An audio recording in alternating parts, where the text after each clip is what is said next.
এই বিষয়ে জানতে কেন্দ্রীয় শহীদ মিনারে যাচ্ছি। সেখানে আছেন সিনিয়র করেসপন্ডেন্ট আপেল শাহরিয়ার। সরাসরি যুক্ত হচ্ছি তার সাথে। আপেল, দাবি দাওয়া নিয়ে এমপিওভুক্ত শিক্ষকেরা কি বলছেন এবং সেই সাথে যমুনা অভিমুখে লং মার্চ কখন শুরু হবে? দাবি ধারা বাড়ানো সহ 3 দফা দাবি আদায়ে অনড় অবস্থানে রয়েছেন এমপিওভুক্ত শিক্ষক কর্মচারীরা। আজও হাজারো শিক্ষক কর্মচারীরা কেন্দ্রীয় শহীদ মিনারে এসে অবস্থান নিয়েছেন। আজকে যে কর্মসূচি তাদের ছিল যমুনার উদ্দেশ্যে পদযাত্রা, এটি কিছুটা দেরি হবে, কেননা 1 ঘন্টা আগে এই আন্দোলনকারীদের যে প্রতিনিধি দল তারা সচিবালয়ে গিয়েছেন, বৈঠক করছেন এই দাবি দাওয়াগুলো নিয়ে। ওখান থেকে যে সিদ্ধান্ত আসবে তারপরে পরবর্তী সিদ্ধান্তের দিকে তারা যাবে, তারা কি করতে যাচ্ছেন।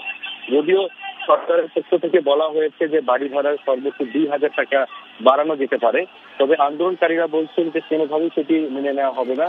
20% বাড়ি ভাড়া বাড়ানোর যে দাবি করা হয়েছে সেটি তারা অনড় অবস্থানে রয়েছেন। এবং এই যে তারা রোববার থেকে এই টানা আন্দোলন করছেন শিক্ষক কর্মচারীরা, এরই মধ্যে বেশ কয়েকজন আহত হয়ে অসুস্থ হয়ে হাসপাতালে ভর্তি হয়েছেন।